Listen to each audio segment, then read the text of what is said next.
Hello and welcome to a new video series that I'm going to be doing called The State of the Astro. It's kind of like the State of the Union, and what I want to do is do this monthly just to remind us where some of the other planets are and some of these lessons that are ongoing. You know, we may touch on it a little bit here and there, but sometimes we can forget these things are going on, and I think it's so important to remind us, you know, that these lessons are going on.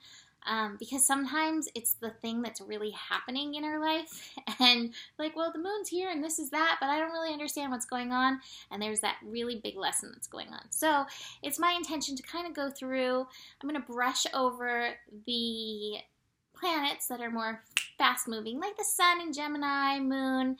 You know, we'll talk about those. I talk about those enough in the horoscope video. This is more about some of the slower planets.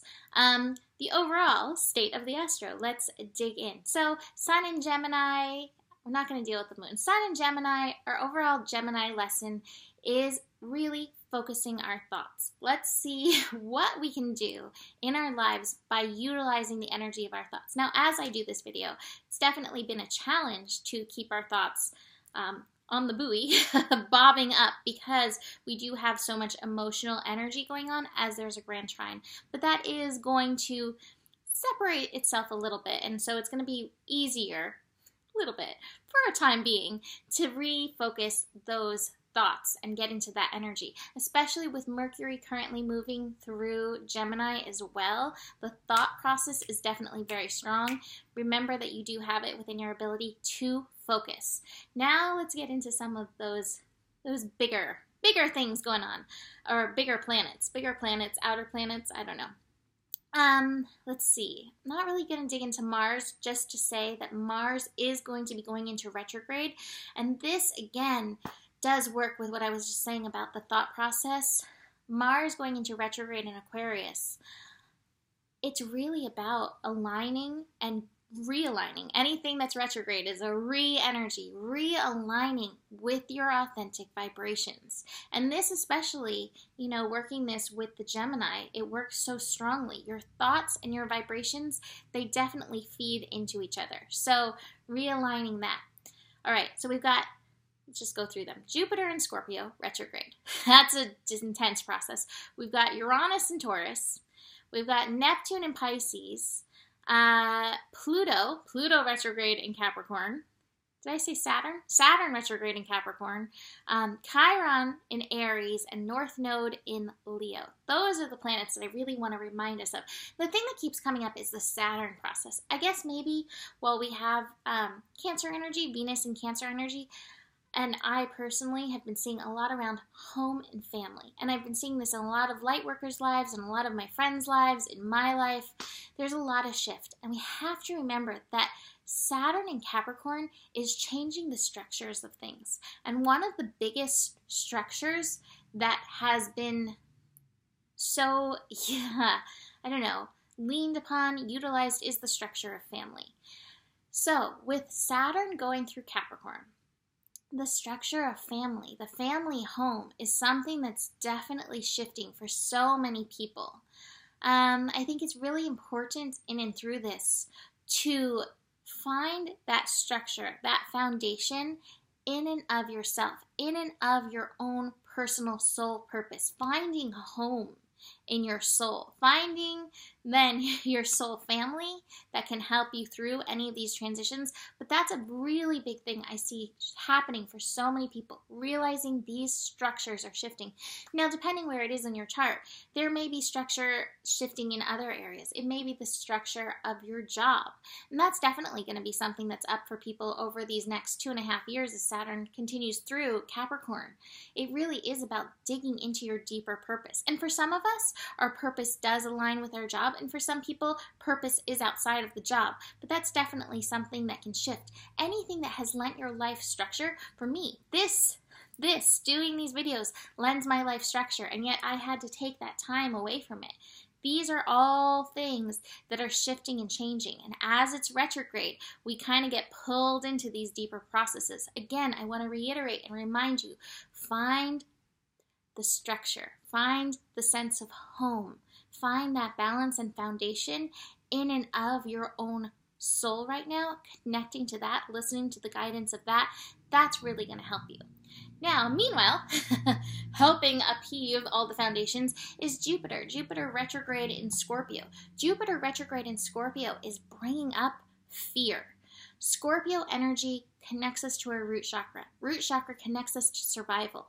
And I do think fear ultimately goes back on one level or another to the fear of survival. So there's all kinds of survival issues. Now, whether it is survival through relationships, survival through family, survival through career, survival through abundance, whatever your survival is connected to, it is connected to this. And with this retrograde, this stuff is being brought up. Anything that's coming up for you right now, look for the fear in it.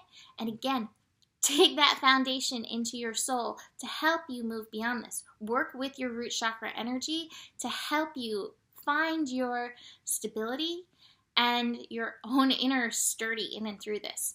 And with all of these things, the thing that I mentioned in Capricorn and this Jupiter retrograde in Scorpio, it's really great to have your support system. And what I keep thinking of is Age of Aquarius, having your tribe, whether you know your tribe or not, those people who you currently resonate with, who are helping you find that support within yourself. Not enabling, but helping you find that support within yourself. That's really important. But just realize, as you go through fears about money and all this, this relates to both Saturn retrograde and Jupiter retrograde. It also relates to Uranus and Taurus. Uranus and Taurus over these next 7 years is probably going to change the way we relate to money, material things.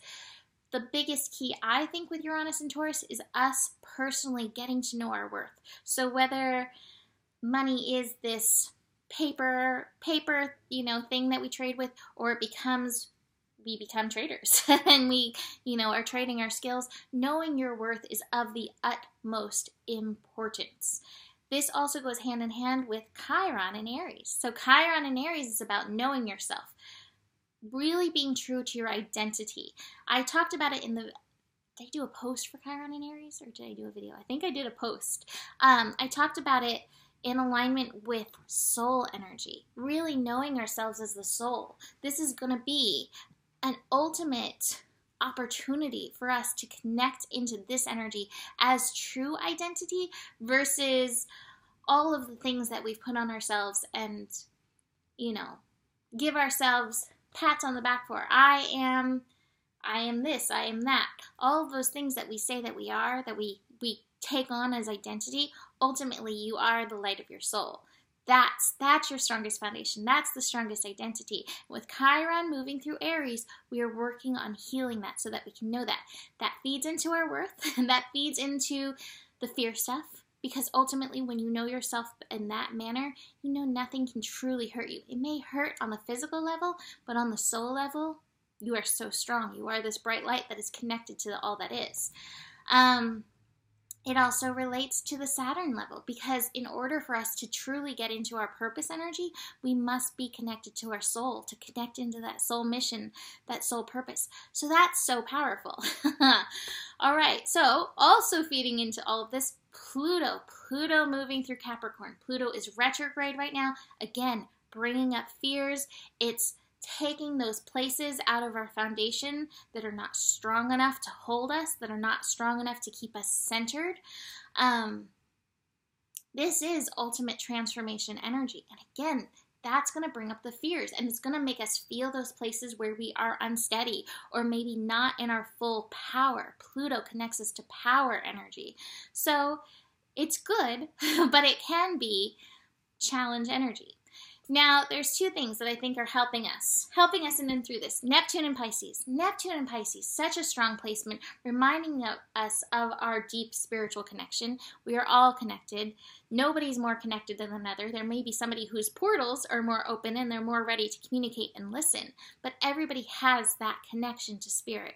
That is important to connect into in order to get yourself through all this. Take the time, connect to spirit, whether it's through nature, meditation, listening, church, whatever it is for you, take that time to connect in, because that's going to help you get through. That's one of the things. The other thing is the North Node in Leo. North Node in Leo, reminding us of the love that we all are. I have been saying overall, this energy, these lessons are reminding us to choose love over fear. So, in all of these things that are coming up for you, how are you personally being encouraged to choose love over fear? This is the biggest test. Can you do it? It's a daily test for me right now. Can you do it? Can you choose that love over fear? Love for your inner child, love for yourself, love for those around you. Again, realizing that we're all going through these intense energies. Some feeling it more than others, some show that they feel it more than others, but everybody's going through all of these lessons to some extent or another. Can you choose love? And what does that look like for you? So I think that was pretty speedy fast. That is the overall state of the astro. I'm debating whether I should pull a card right now. I want to because I love pulling cards, but I'm like, which cards would I pull if I'm going to pull a card? I'm going to pull an animal card, although I don't know where my animal book is if I do pull this card. So maybe I'm not going to do that. This is how Mimi brain works. Maybe I do this. Why not? Since we talked so much soul. Path of the soul. Let's pull one of these. Because they're sitting here and the book is right here. Let's see what we get from this to help us continue on with the state of the astro. And as I pull this, I will remind you, the book readings at GaiaBlooming.com, although my website has been up and down and all over the place, so if you want to book a reading and it's not working, email me, mimiclark@gmail.com, and I can always send you an invoice. All right, so what is our path of the soul as a collective right now? I like this card. 27. I see Alpha and Omega in this. I also see a fetus. All right, let's see. Something's being birthed. Okay. This card is apparently called doves. The doves represent the cycling from old to new. It is important to remember that you are not alone during these times in your spiritual journey. The doves are here to remind you to allow the peace and love to nurture you through this time of change. You will receive the energy and the strength to do what needs to be done. I'm going to reiterate that. I need that right now. You will receive the energy and the strength to do what needs to be done. You are fully supported. Know that it's okay to ask for the support you need. This cycle will end soon, and you will experience the full bounty and beauty of this wonderful growth. Again, I think there's something being given birth. I see, what is that called? Ouroboros, where the snake comes around and it bites its own tail. I see that, and I also see Alpha and Omega in here. So there's a lot of different messages in and through this. And look at that main color is green. Heart chakra. I keep hearing that thing. That saying, you deserve the love that you so freely give to everybody else. Remember that. That's part of the responsibility energy, that Saturn in Capricorn energy. That's part of that foundational energy that you are being called to build at this time as well. So, you can always go book a reading, email mimiclark@gmail.com. That's probably the best way right now because my website is being so wonky. I don't know how to end this. I'm going to end it the way I usually do. The better it gets, the better it gets. There's enough love in the world for you. And in the future, this will be on my Patreon page. Namaste.